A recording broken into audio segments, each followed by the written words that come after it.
Okay, hi folks, Tony here from Travatical and I'm here with Leanne today. Hi guys. Welcome to this live event that we're doing. We're going to be discussing Bulgaria. In fact, it's going to be a virtual tour of Bulgaria today. Leanne and I spent quite a bit of time there last year and we had the pleasure of meeting a young lady named Desi Nackova who is joining us today live from Sofia in Bulgaria. Hi Desi, how are you? Hey, how are you guys? I'm doing great actually.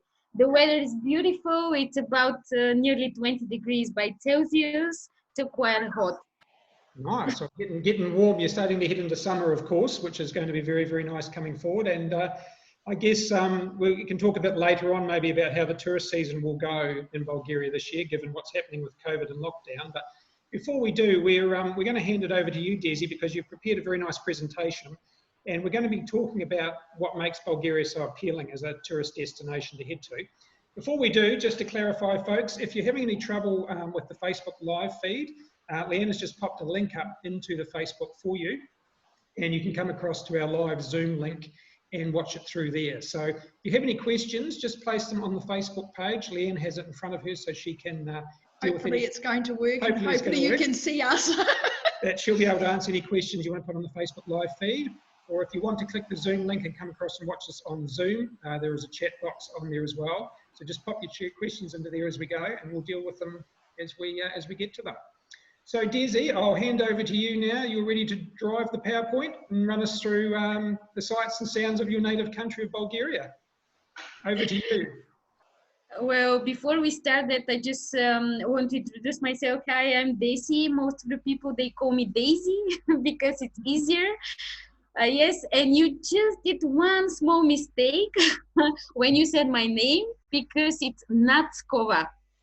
But I should have asked you beforehand because I've never actually had to say your surname. You're just Desi, so I didn't get the pronunciation right, but never mind. No one does anyway, because you don't have T. It's between T and S. And it's quite difficult to pronounce. So never mind, I'm going to talk about later on when I talk about the alphabet. But let me start with Bulgaria. Before I mention Bulgaria, I just want to show where Bulgaria is located. You can see that's mainly Europe and Eastern Europe. You can see on the left side the boot, which is Italy. And on the right side, the Black Sea, and right in the middle, it's the Balkan Peninsula. Okay. Probably you can see the pink, and above the Black Sea on the right side, it's written Old Great Bulgaria. That's actually the first settlement, as far as we know, in the middle of the 7th century by Khan Kubrat. And he had quite a few sons who decided to to expand the territory. So that's why they moved the Bulgars to the Balkan Peninsula. And this is where we start. Yeah. I mean, where the Bulgaria started, actually. So quite a bit of immigration, really. You were a much bigger territory originally than what you are today. Is that right? Yes, that's correct. And right now, Bulgaria looks like that on the right side.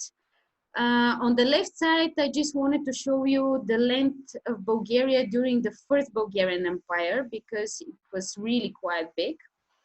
And something that I want to mention before the Bulgars, because before the Bulgars, the Balkan Peninsula was occupied by tribes called the Thracians.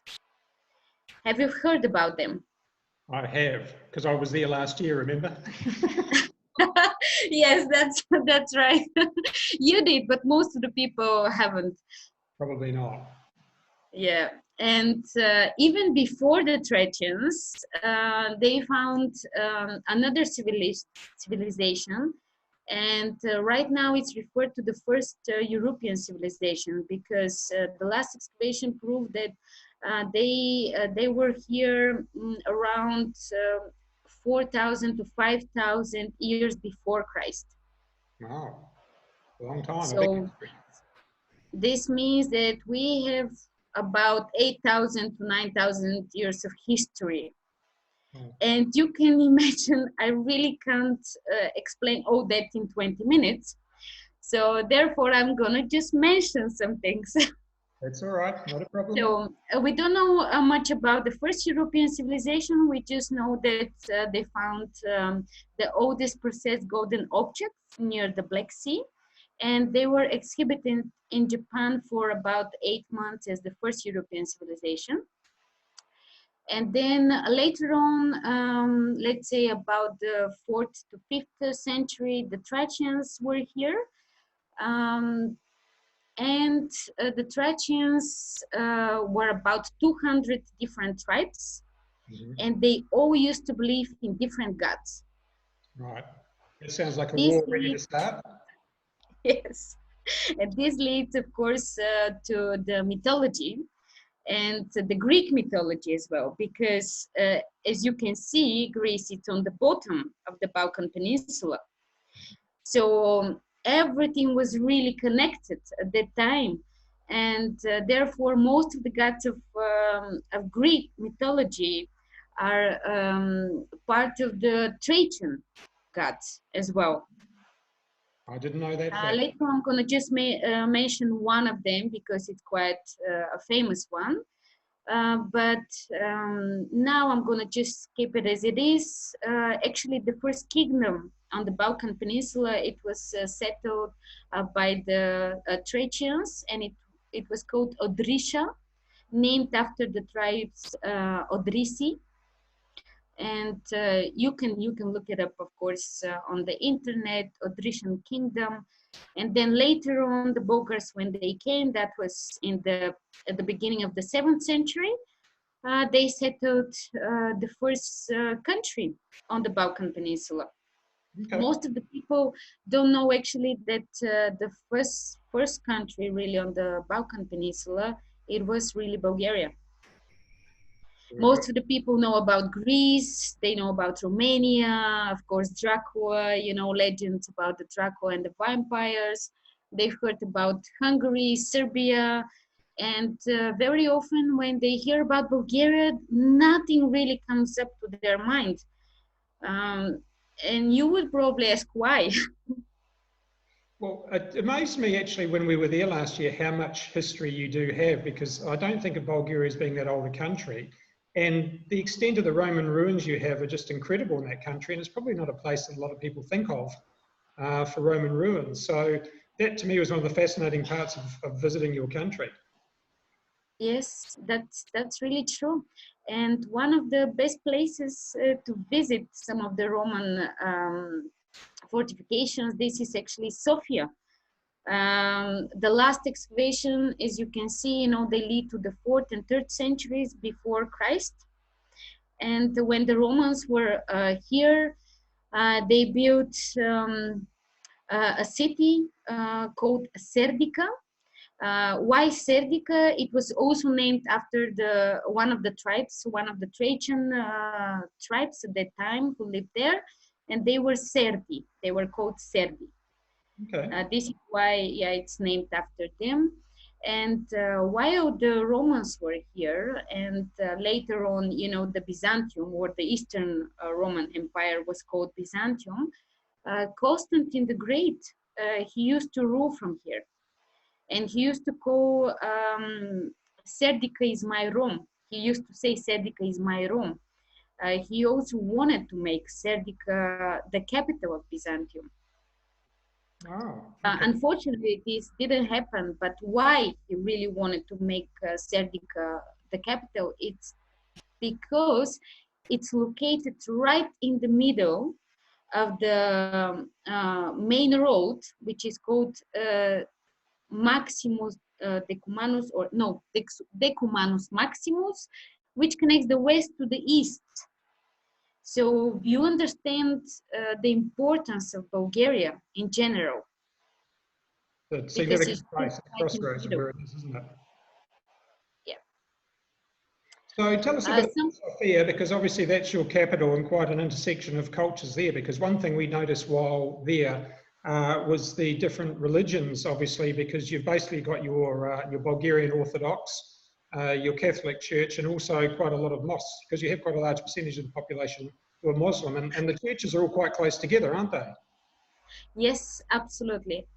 Um, that's really a good question, because we have actually a one square that all the religions are just located on the square. You can see a Catholic church on one side, you can see a mosque, you can see a Jewish synagogue, you can see a Christian Orthodox church. So it's really amazing how Bulgarians accept every religion. And one thing that you probably will hear from every Bulgarian is that God is one, and we just call it with different names. That's all. Okay. Oh, well, it's a nice way to get along with each other, isn't it? Well, take us through the rest of your PowerPoint anyway, Desi, and show us some of the sights and scenes that people can expect to see if they do come to Bulgaria. What you can see on the right side actually is the square that I was talking about, and this is where you can also see the oldest Serdica fortifications, and you can walk on the real pavement from this main road that I just mentioned, Decumanus Maximus, and you can see, of course, the Saint Alexander Nevsky Church.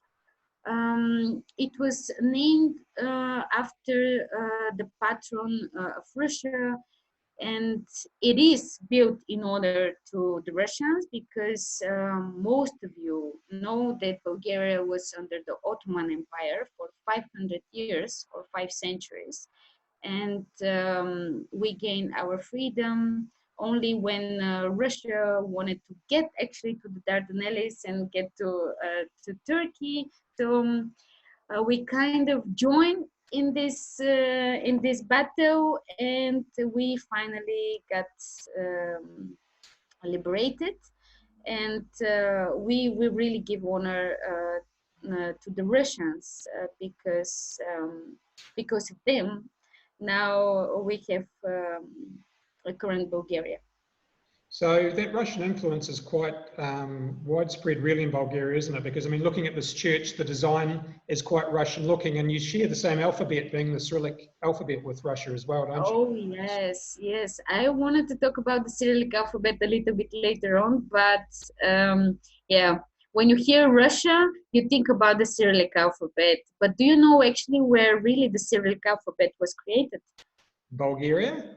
Well, you know, because I told you. I know. You set me up for that one, didn't you? Yes.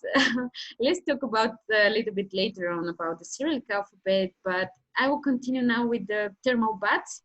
That's something else that I would like to mention, because in Bulgaria, more than 2,000 mineral springs are, located throughout the country, and around 70 are in Sofia. Wow. So all our water is drinkable here. And if you go from neighborhood to another neighborhood, you can get a mineral water with different I don't know how to say, but it helps to different diseases. Let's put it this way. Yeah. Yeah. That's actually now the History Museum of Sofia, but we hope that soon will be back to its original building, because it used to be a thermal bath in the old times. Right. Now you understand also why the Romans really love this city, because they used to love taking a bath, in Turkish as well. I mean, the Turkish baths as well. So next one would be the National Theatre of Ivan Vazov. I'm not going to talk about the architecture, because it's a huge mixture. There is a bit of Baroque style and Gothic style, and you can see everything blended in the city, because when we got liberated, and we open our borders. A lot of people invited, mainly architects from Austria and Germany, Hungary as well. Therefore, the thermal baths, they look like the thermal baths in Hungary. The National Theatre looks like the Vienna Opera, and I mean, it's just a huge mixture, really. Yes, that's one thing we noticed. I mean, you've got some beautiful buildings there. There's quite a variety of architecture and quite a communist influence too, obviously, because for a long period after the Second World War, you were under communist control, and you managed to benefit from their rather shocking attempted architecture that the communists like to have. So you've really got quite a mixture of architecture there, haven't you? Yes, that's true. But when we talk about communism, we have to mention that we were not exactly a communist country, because the idea of communism is that everyone are equal. And we were more like socialist country, because that's the beginning of the idea of the communism. We never made actually everybody equal. Right. Of course, there was a huge separation between, you understand. Yeah. And even nowadays, it's the same. We don't have a middle class. It's mainly poor people and very rich people. We maybe in the last few years, I would say that we built the middle class, but now the things are really going backwards because of the COVID-19, as you know. And during the lockdown, a lot of small businesses, they just collapsed, and that's really scary. Yeah, it's happening in a lot of countries, unfortunately. But it's one thing we noticed when we were there. Like, Bulgaria is considered a relatively poor country by European standards, but to walk through the middle of town and to see the way some people are dressed and the way they're dining out, there's a lot of people who are certainly enjoying life to the full. They like to put on the air as if they are wealthy, even when they're not, don't they? Remember you telling us about that when we were there. It was because you don't go travelling, so you like the cafe lifestyle and the shopping Spending lifestyle. on appearances. Yeah. Exactly. Yes, that's absolutely true. I mean, all the cafes are full of people over here. One thing that I said before, and I would like to mention it again, is that people are really enjoying their life here. Yes, they don't have so much money, but we still live with our families, with our grandparents. We take care about them. For us, family, it's really, really important. And sometimes you would see, like, for example, my house, it's 3 floors. I live with my grandfather, my parents. My brother lives now in the other house, and it's strange, but really we're all together all the time. Extended families. And if you don't have so much money to travel, you just have to spend it on something else. And we like to spend it on food and drinks and beer. Yeah, we love beer. We have quite a few spirits. One of them is rakia. But on the Balkan Peninsula, this is something like ouzo or a slivovica. It's the same spirit, really, really strong, but just you hear it with different names. That's all. I remember going into one of the supermarkets there, and you could fill up your beer from the tap with a container, just take in your own container, plug it in, fill up the beer, pay for it, and walk out again, which I thought was amazing. Yes, that's also true. And the beer is really, really cheap. In general, you can get a beer for 55 cents or less sometimes. Yeah, I know. You don't have to tell me. I found that. I've never seen you so excited about anything. It was good. I didn't want to leave. It was part of Yeah. Let's get on with this Cyrillic. Well, because we were just in Sofia now, we were talking about the capital of Bulgaria. From there, you can easily take a few day trips. And one of them would be to the Riva Monastery. one of the most famous and biggest monasteries on the Balkan Peninsula. And here I'm going to just mention a few things about the Cyrillic alphabet. It wasn't created in the Riva monastery, but of course it was created by monks and the brothers, the Byzantium brothers, Saint Cyril and Methodius. It was created in Bulgaria in the 9th century, introduced to the world by our king at that time, Simeon the First, Simeon the Great. Actually, his father was Boris the First, who baptized the country. And it's really unique because now more than 250 million people write in our alphabet, and in 2007 became the 3rd official script in Europe. Okay. Wow. So just recently. Of course, Russia changed it a little bit, but still, they write in yeah. Everyone puts their own twist on it. Yes, of course. Of course. But it's important to mention that Rio Monastery, it's really unique, and I'm gonna say something that most of the tour guides wouldn't say that, but I would. For me, Rio Monastery, it's really unique place because it's named after Saint John of Rio. Ivan in Bulgarian, in English is translated into John. And he was the first hermit in Bulgaria. So I often say that he was our Buddha, let's say, because yes, he decided to go to the mountains and I mean isolate himself by himself. And the story tells that the animals used to come to him, and the birds used to land in his hands. He was writing that the sky was his roof, that the land was his bed. I mean, and he just decided to live on his own in the mountains. And his followers actually decided to build the Rio Monastery in the 10th century. So it's a very sacred place, I would say.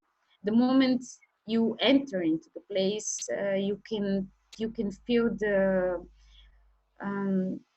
energy. It's really special. Well, it's probably one of the most popular tourist places in the country, really, isn't it? Yes, absolutely. And unfortunately, it's really crowded most of the times. Right. Yes. But if somebody really wants to go there, I would highly recommend to get there very early in the morning or late in the afternoon, let's say, because the busiest time it's during the lunchtime. You can walk to the cave where Saint John of Rio used to live. It's a few miles away from the church, and some people believe that if you enter into this cave, or if you can enter into this cave, it means that your heart is pure. Okay. It's one of those traditions, isn't it? Yeah. Or if you just want to clear your mind or sins. Cool. Yeah. Right. So that's just pictures from the monastery. I mean, this tower, for example, it's original. That's the only original building from the 11th century. The rest was built recently because there were quite a few fires over there, so everything had to be rebuilt. Okay, cool. Yeah, and we lead the next day trip to Plovdiv. That's one of my favorite cities of Bulgaria.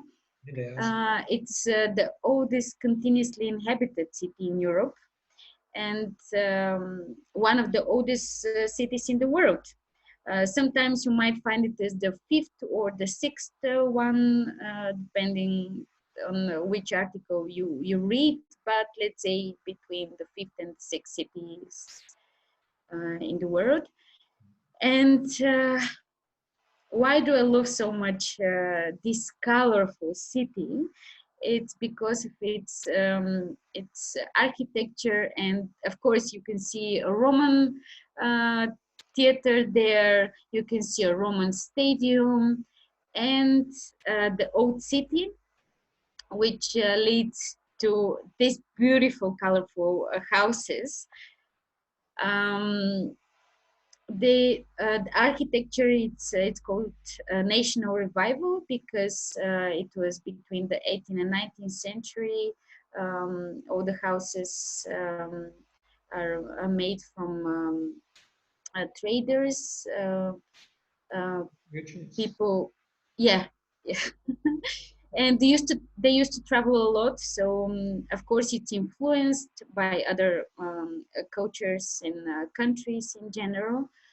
But it's really special, I would say.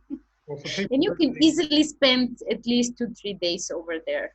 Yeah, for people visiting Plovdiv, this part that we're looking at now is called the old part or the old town, isn't it? So most of that is based from that 19th century period. As you say, the merchants and traders built their luxury houses in that area. Yes. The other thing that fascinated us was the history with the Roman ruins. Like at the middle of town with the amphitheatre basically underneath the main street, cut out from somewhere beside H&M. You could basically go under the H&M building and be looking at the marble of this 2,000-year-old amphitheatre. It was just incredible to see. Crazy. And they're finding ruins in Plovdiv all the time, aren't they? They were digging a motorway, I think, when we were there, and they kept finding these Roman ruins in the road of where they were trying to do this tunnel under the motorway. There's just so much of it, isn't there?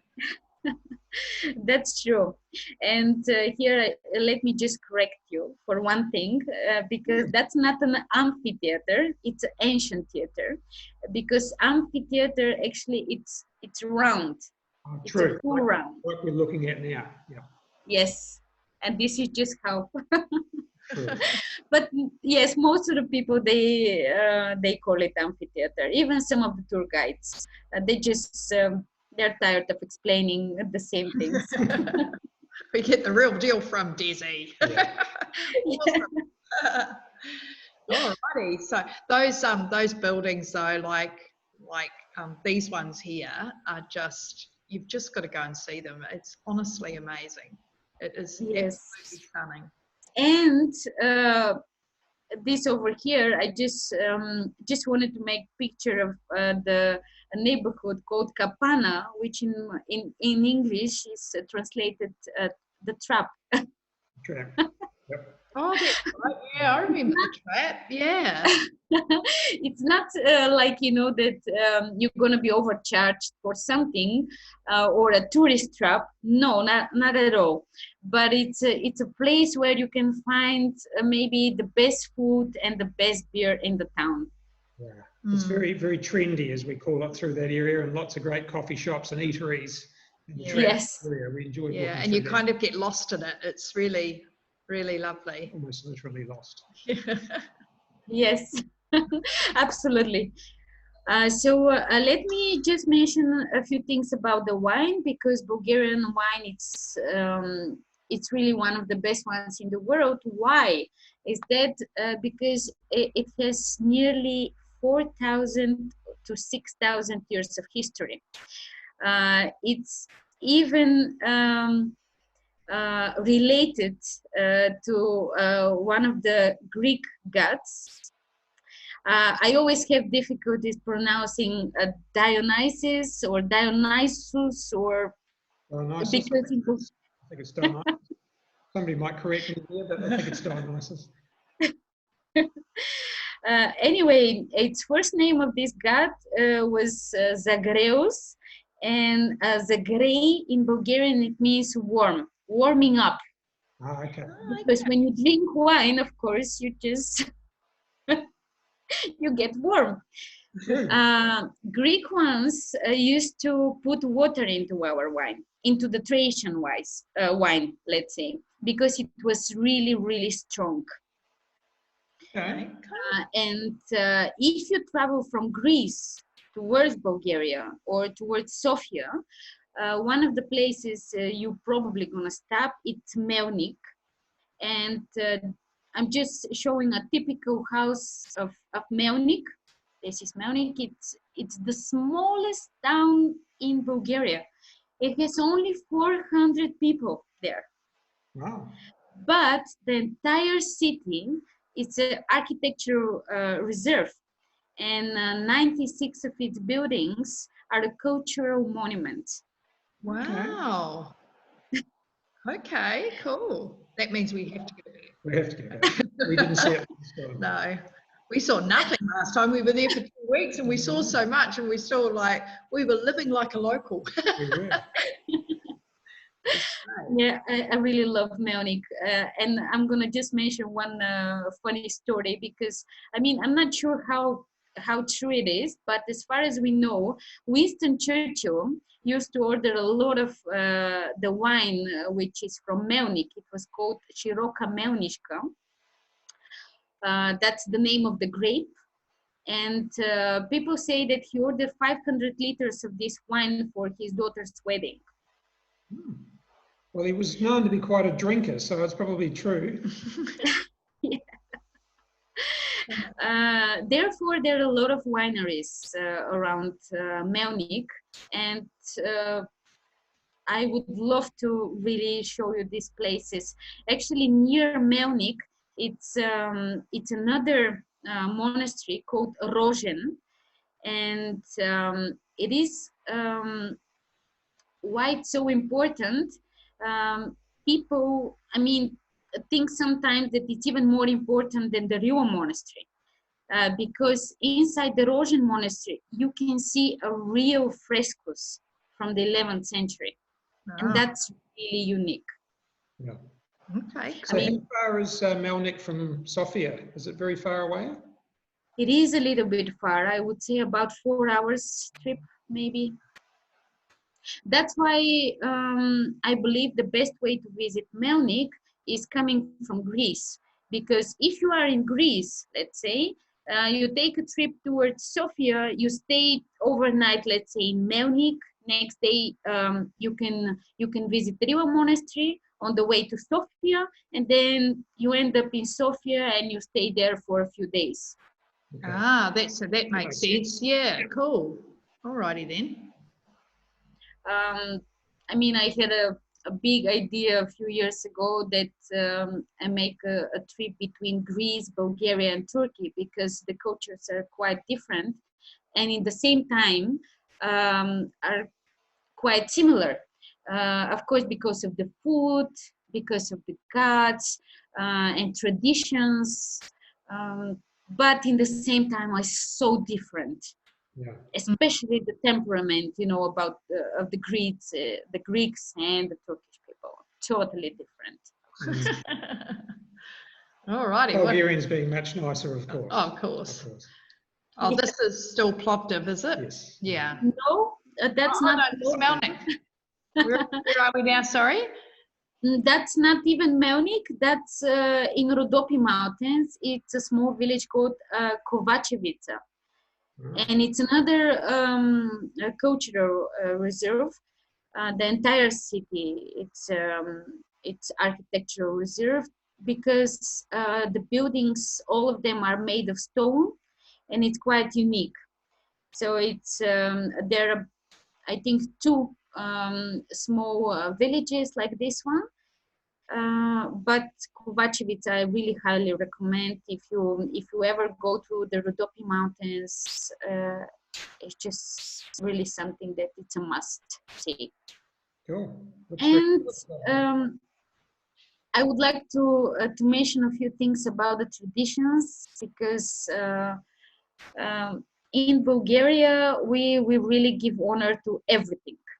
We give honor to the food, to the vegetables, to the fruits, wine, everything.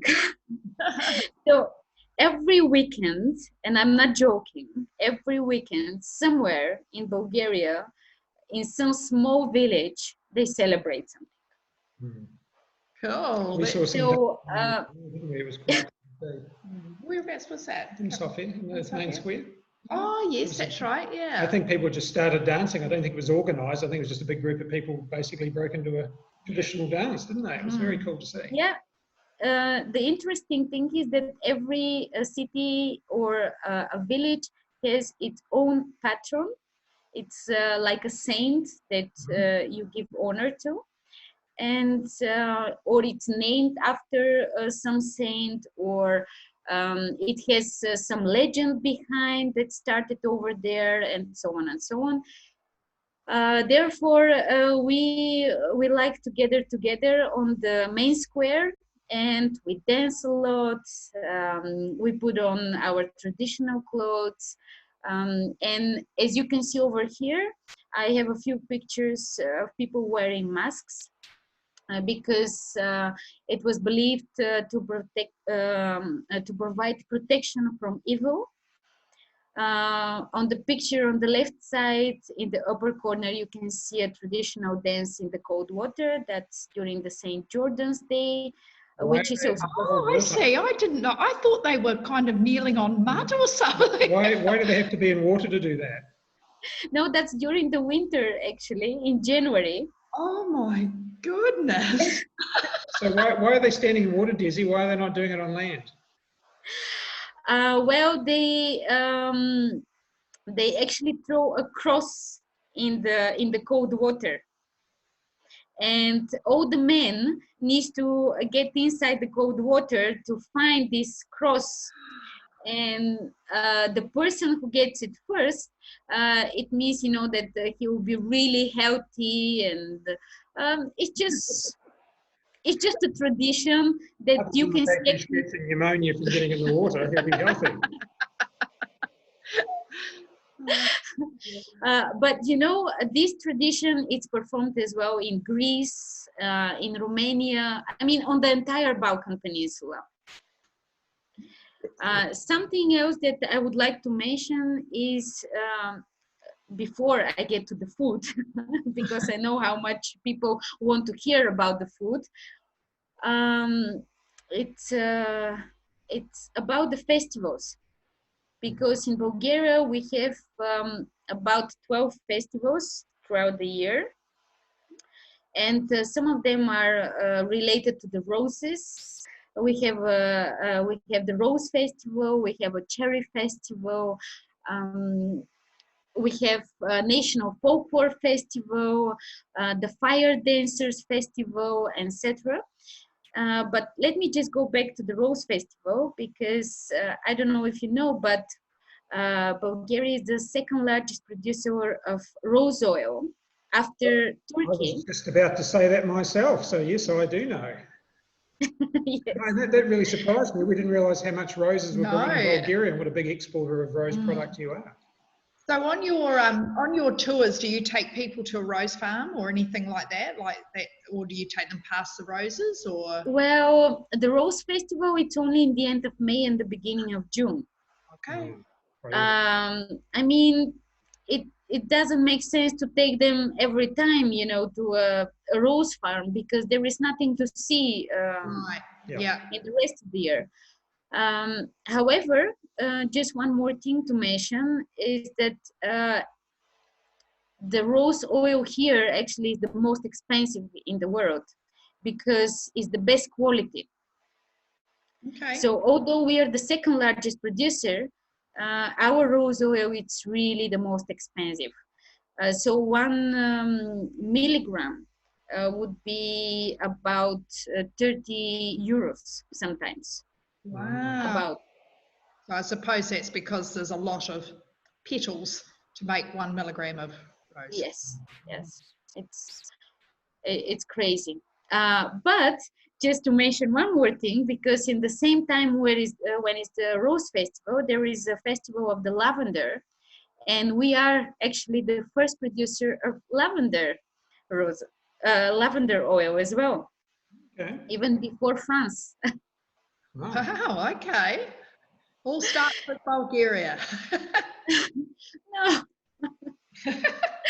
that's awful. Every time when I start saying some things and I'm thinking, oh shoot, people will think, that I'm just lying, but that's just true. We believe you, We're Desi. teasing We you. believe.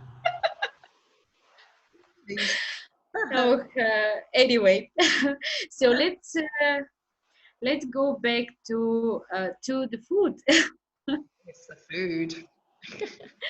Yes, food and the Greek and the Bulgarian battle for yogurt.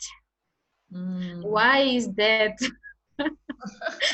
Because when you hear yogurt, and you just think of, oh, Greek yogurt.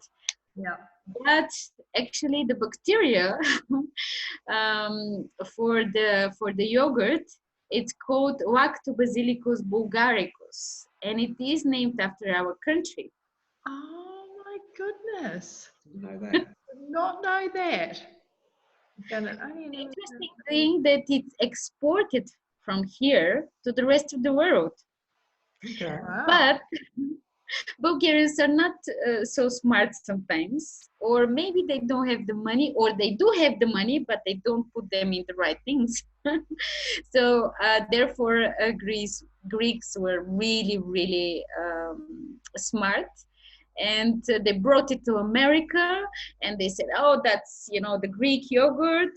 And now, everybody knows that it's just, the most, the best yogurt, it's the Greek. But I really don't think so, because if you try the Bulgarian yogurt, you never want to try any other one. Of course. Doesn't sound the same thing, Bulgarian yogurt, though, does it? Doesn't roll off the tongue quite like. It's only because we're used to it. If it was always Bulgarian yogurt, we wouldn't know any different. That's right. It's very, very sour and very thick. So if you try yogurt and it's sweet, then that's definitely not Bulgarian yogurt. Okay. Okay. Oh, good to know. Good to know. We have a lot of Turkish delights as well, because we were, obviously 5 centuries under the Ottomans. This pastry on the right upper corner, it's called banica. And sometimes we have it for breakfast, sometimes we have it during the lunch, and sometimes when we make it with milk and sugar, we have it as a dessert. Is what we had? I don't know. Is that what we had at your place, Desi? You made us a very nice dinner. I can't remember. Yes. Was it? Yes. I thought so. You had banica, but the typical one with the cheese, eggs, and yogurt, of course. Very Of course, nice. we had a delicious meal. It was great. Then, as you can see over there, there is a jar full with cherries and water. We call it compote. Every grandma will have it in her cellar. This is just a sweet water made with any kind of fruit. Can be cherries, sour cherries, apricots, whatever, really, whatever you have. Yeah, and we drink it quite often, almost with every meal. Even now, I have at home. Go on, which go? We're not going to be able to taste it, Desi. There's no point in getting it out. This is typical Wow, you love it. cherry water. Yes, that's made from my mom, and that's homemade yogurt, of course. Again, made of my mom. Very good. Very cool. What's you getting now? I don't know. Right. Very good. I don't know. Do you have maybe some questions, or I just continue with something else? Just keep going. Carry it's on. all good. All good. Carry on. Okay, let's just mention a little bit about the nature. This is actually a really huge topic, because Bulgaria has its mountains, but it has, these lands where the roses are, and we have the Black Sea, we have a lot of rivers, we have the mineral springs. It's just really so much to see and do over here. But if you stay in Sofia for a few days, then I would highly recommend to do a day trip to the CYRILLIC lakes. You don't need to get to the last one because it's, let's say, about 4 hours hike, but maybe you can do that just in 2 hours and get to the first ones. Still really, really pretty and beautiful. Then I've mentioned already the Rhodope Mountains, or often known as the Orpheus Mountains. Have you heard about Orpheus? Do you know something about him, maybe from the Greek mythology? Yep. There is one cave over there. It's called the Devil's Throat Cave. And the story behind it's actually real. People say that whoever goes into the cave doesn't go out. Mm. And this is really, really strange, and therefore people believe over there that Orpheus went to this cave. Actually, that was that's how he got into the underworld. Yep. To save his beloved one, Eurydice. Okay. And recently, I think in the 19th century, some people decided just to explore this cave and see, you know, why is that? So they put a color from the beginning in the cave, and it should have come in the next 10 to 15 minutes on the other side of the river, because inside there is a huge waterfall. As far as I remember, I think it was the highest one on the Balkan Peninsula or in Europe, but not really sure about it. And instead of coming after 10 minutes, it came after 2 hours. Wow. Okay. So where did it go? So they believe that inside the cave, there is about 20 kilometers underneath. That's So, crazy. Pretty close. so it's really, really interesting. And there is the gorge, which is called Trigrad Gorge. And it's really something that you must see. But you can't do it in a couple of hours. You really just need to spend there at least 3-4 days. There are beautiful lakes around, the Spot Lake. It's just so much to see. If you love nature, then that's really a must. For example, if you decide to go to Plovdiv, I mean from Sofia to Plovdiv, then from Plovdiv you can go to Rhodope Mountains, and from Rhodope Mountains you can easily go to Turkey and cross the border, because it's quite close. Okay. Well, that's good to know. I'm gonna just say a few things about the Black Sea, because it's really it's beautiful, but not like Greek beaches. I just want to be honest, really. I mean, if you want a clear water, blue water, and clear sand beaches, then you definitely must go to Greece. But the Black Sea has so much history. However, wherever you go in Bulgaria, you will hear so much about the history that you're probably going to be fed up after a week. It's nice to hear you say the Greeks do something better than the Bulgarians. Yes, there you go. Yeah. That's right. All right, what's next? What have we got next? Well, and next, it's one of my favorite really places again in Bulgaria. It's the Belgradic Rocks. It's and Magura Cave, but I'm gonna just say a few things about Magura Cave in a couple of minutes. This is actually the view from the hotel, and right in front is the Belgradic Rocks, or we call them the Rock People. Because if you look really close, you will see the shape of human heads, or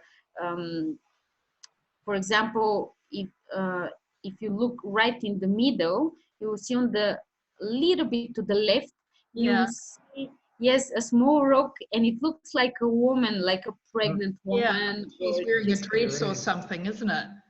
Yeah. So there are a lot of legends for most of the rocks, but quite unique is the Belgradic rock castle, and this is how it looks like. Wow. It's a castle set in the rocks. Yes, well, it's a fortress, I would say, because it's most of it is destroyed, but it's really just a fortress. It's again built during the Roman times. They used the rocks as a just natural surrounding of the fortress to protect, as a protection. And here is the next thing that's quite interesting, because these drawings are believed to be 42,000 years old. Wow. Can you imagine that? Incredible, isn't it?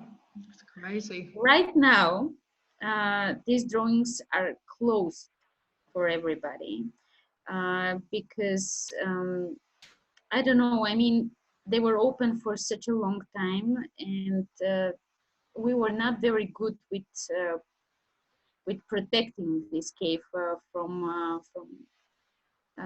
gypsies and homeless people and so on. So they used to just go inside and destroy some of the drawings.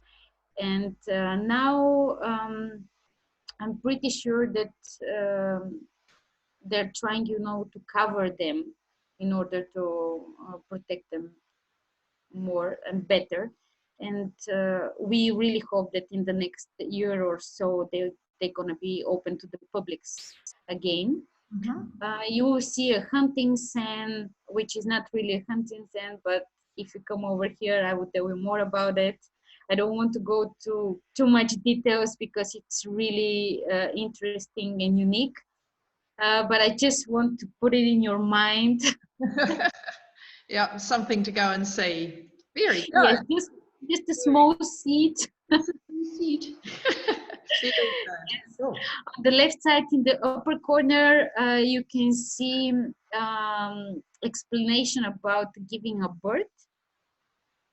That's really interesting because you can see a woman and you can see like something coming out of her body. Then some like a stripe, and they're counting, 1, 2, 3, 4, and then on the fourth one you see another figure, and this is where actually the baby is created.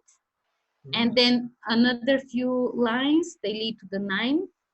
So it's exactly 9 lines for the 9 months pregnancy. Yeah. Very and you're giving away too much. You're giving away too much. Don't tell us too much, Desi. People won't come over. Just to summarize the version. Just explanation about one picture. And there's so many. For example, this on the right side, it's information, and I mean, it's a calendar. It's one of the oldest calendars in the world. It's information about the sun and the planets around, and the moon and the months of the year. So it's a lot to see and a lot to hear. If somebody tells you that you can make a day trip to the Belgradic rocks, well, please don't do that. It's only 4 hours, 4.5 hours sometimes just to get there. So 4 hours is too long to go for a day trip. Just traveling. Yes, because you don't get to see anything, or just take your time to get yourself. You really need at least 2 days over there, at least 2 days. Don't give any more away, Desi. What's next? What's next, honey? No, actually, I'm just getting in the end. Just a few things about Bulgarian currency, you know, and what you can get and how much it costs, you know, to live over here. I wrote a few tips. For example, we are part of the European Union, but our currency is not euro, it's Bulgarian lev, and it's tied to the euro. So 1 euro is about double, let's say 1.95 cents. But you can figure out, you know, everything around it. Lunch cost, you can get it for 5 Bulgarian levs, which is about €2.50, something like that. A full meal. Dinner can go up to 30 Bulgarian levs, about 15 euros, let's say. With drinks included. Of course, depends on what you're gonna drink, but beer in Sofia, you can get it for about 5, 6, sometimes up to 10 level. In small cafes or bars, maybe you can get it for less than 5, let's say 3 to 4 level, which is about €2. Bulgarian beer, it's the cheapest one. But in the last year, they started making a really, really good beer. And sometimes even the Bulgarian beer can go up to 6 to 7 level, which is quite expensive for Bulgarians. Right. But not for you. No, I can still afford to drink it. It's okay. It's all good. Yeah. The transportation in Bulgaria, really cheap, really, really cheap. Last time I was in England, one train trip from London to just closer city was about 80 pounds. This is 160 to 180 Bulgarian levs. That's insane, because we can cross the country for 15 euros. Yeah. It's a little bit different, isn't it? So just I would yeah, say 35 euros is about what, probably $30, 25 pounds, something similar to that, isn't it? yes, something like that. Yeah. So what's that in Australian dollars? In Australian dollars, what would that be? I can't think. So 25. Maybe a little bit more. Yeah, No, I 45. mean not in pounds, but Yeah, a little bit more than the euro, right? about 45 Australian dollars would be about 35 euro, wouldn't it? Maybe getting towards Yeah. 50 Australian dollars. But that's Maybe 50, still, if about you're going to 50. cross a country, that's pretty good. Yeah. Cool. Yeah. Just to mention, of course, the taxi. The taxi, it's really cheap as well. I mean, from the airport to the city center would be between 6 to 7 euros, maybe even less sometimes. 35 cents per kilometer. That's really nothing. If you want to take a taxi even to another city, they would do a fixed price for you. So again, if you're 3 people, let's say, would cost really nothing, maybe less even to take the bus, I don't know. We travelled by to Plovdiv. I can't remember what we paid, maybe about $20 Australian, something similar to that. But it was like a little bit confusing at the bus depot. I do remember that. But we found a lot of very helpful locals. So that Yeah, there was Wait a second. You paid $20 to where? I can't remember. I think to Plovdiv, maybe. I honestly can't remember. I can't remember, Yeah. but everyone that we spoke to was like Very helpful. very, very helpful, very friendly people. So it was very good. And safety, I see you've mentioned there as well. I mean, Bulgaria is a very safe country. We didn't feel at all unsafe. Obviously, like any place, if you go to the wrong part of a city, you can find yourself in a spot of bother, but that's true anywhere in the world. And the same with being overcharged in restaurants or bars, as you say, that can happen anywhere as well. So if you're in the tourist area, Absolutely. Yeah. Very good. Just because I forgot something to mention, and it's about the food. So I'm just gonna jump quick really to say something, because I saw one comment from a couple from Australia, Mr. and Mrs. Durant. I hope they're listening, and it's just so lovely because they were my first clients and my first customers. And I just remember something that Paul said, and it was about the tomatoes. He said, oh my God, Desi, you just ruined my life. And I just couldn't understand what he means by that. And he said, I used to love tomatoes, but these tomatoes here, oh my God, I mean, how I'm gonna go back now and eat my tomatoes in Australia? They're just so juicy and just wonderful, yummy. I totally agree with him, honestly. We have terrible tomatoes here in Australia compared to Greece and Bulgaria. I'm sure Bulgarian tomatoes are better than Greek tomatoes. Should we clarify that? But they are listening, Desi. Carmel's on here. She just said, we are listening, Desi, and he still talks about Bulgarian tomatoes.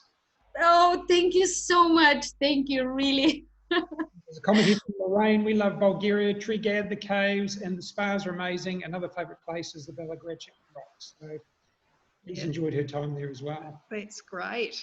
And the food is fantastic, she says. Bulgarian tomatoes are the best. Whoa! Yes, tomato battle. So just probably a final question for you, Desi. If somebody was planning to spend time in Bulgaria, and I know you're going to say you should spend 12 months in Bulgaria, but realistically for somebody on their holidays, how long should they allow to travel around the country and see all that's worth seeing? That's a very difficult question. You can see a lot in a week. Maybe 12 days is too long, but let's say 10 days maybe, if you would like to see really everything. Yeah. And maybe 10 to 12 days at a more relaxed pace, so you could perhaps have a rest, or, you know, not go hard all the time. So, yeah. One of the other questions I've got here is, you talked about the monastery being really busy during the day. I would imagine that it would be the best time of the year to go really would be the shoulder seasons, just to keep the tourist numbers down a little bit. So kind of this time of the year, like May to June, would that be? Oh, no, actually this time of the year, it's really busy. Oh, it's really busy. Spring and autumn, it's always really busy. Well, that's good to know. I think that's great, because a lot of the European people, you know, like it all just shuts down. I mean, it's shut down at the moment, but, you know, normal circumstances, they kind of just go to September. Yes. And then a lot of places from the end of May. Well, we were there at this time of year. We didn't find it too terrible, did we? No, it was pretty good. We were there in April, I think. Yeah. Maybe if you remember, I've told you about the Rose Festival, and that's the most famous festival, which is held in the end of March, at the beginning of June. And then the Cherry Festival, it's in the end of the the end of June, actually. So this time of year, it's really the most, the busiest, really the busiest. Okay. We did leave before the end of May, I think, so that might have helped the cause. Yeah. Carmel says, bear in mind, the longer one spends in Bulgaria, the more weight one will put on. So keep that in mind. And that is a problem. And it's probably the drinking as much as the food, I'd have to say. Oh dear. It's crazy. It's crazy stuff. If there was one place that if you were to recommend one single place that you should go out of those ones that you mentioned, which place would it be that you really, really shouldn't miss? Oh my God, that's so difficult. Oh. Carmel's already got the answer. Loved it. Okay, so can I say two? Oh, yeah, she can say two. Okay, if you're in Sofia, I would say that you should not miss Plovdiv. Yep, that's what Carmel says too. Yes. If you want to focus more on food and history, but if you want to focus on nature and really something off the beaten track, then definitely Belgrade rocks. Definitely. Yeah. I see somebody's mentioned Veliko Tarnovo here, which we didn't get to, but it looked very nice. That's true. I just It's too much, isn't it? It's just too much. yes. Yeah, I think, Lorraine, do you live there as well? I think you said you did, or am I imagining that? I think she's mentioned, I think on she Facebook said, that she had a place there or yeah, I something. think you've got a place there. Not full time. Not full No. time. Oh, I didn't mention anything about Veliko Trnovo because, I mean, this is the second, actually the capital of the second Bulgarian Empire. It's absolutely gorgeous and beautiful. It's on the way to the Black Sea. A day trip to there would be difficult again because it's again about 3 to 4 hours. And plus on the way, you can see the rose fields. oh, right, yeah. Yeah, and again, you need at least a night there, at least a night. Okay. All right. Well, look, if anybody else has any questions, just pop them in the box. But in the meantime, Desi, if people are thinking of heading to Bulgaria and they're wanting to book you for their tours, we'll give you a little plug here. What's the best way of getting hold of you? Is it through Facebook? Absolutely, through Facebook. My email, you already have my email. Yes, Desi Nackova, Gmail, yes, really. Yep, they can either look you up, Desi Nackova. Have I got it right this time? Nackova. Nackova. Facebook, or message us directly and we can give you her contact details if you like. But we can certainly recommend, we spent a lot of time with Desi last year. She's a consummate hostess and we love the experience of meeting Bulgaria with her, as I'm sure anybody will. So. Oh, just maybe one more thing, because okay. I had a few other people from America, and they were actually a second group 2 years ago, and they recommended one book. They actually gave me one very interesting book. It's called The Norse Floods. Yeah. It's something to read about the first European civilization. I'm not sure. Did I mention that earlier, or I didn't? I don't think. No, you told us beforehand about the beforehand. It's about early settlement, wasn't it? So it's a good thing to have a bit of a read of before you get here. Would that be right? Bit more of the history before you get to Bulgaria. Yes, that's something that explains why people believe that everything started from here. Why they believe that the first European civilization actually moved from here to Egypt. Okay. Because of the flood. That's right, you did say. Because the Black Sea, actually, it used to be a lake before. Yes. Yeah. Yeah. Yeah.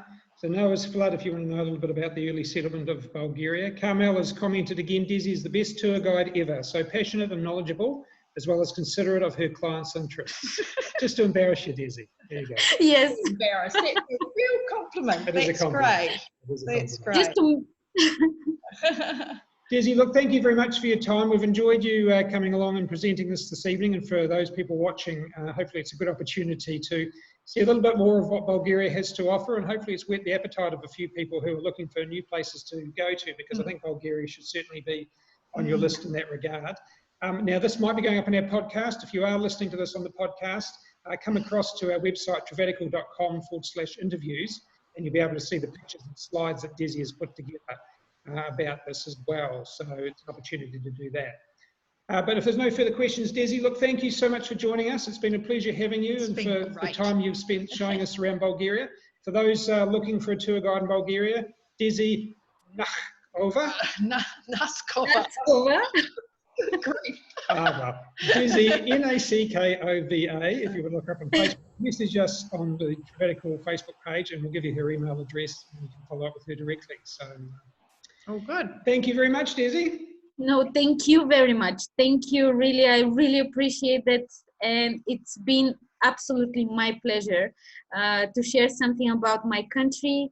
And I really hope to see you soon. You too. Beautiful. Thanks, darling. Thank See you. you Goodbye, again. everybody. Bye-bye. Thank you. Bye. Bye-bye.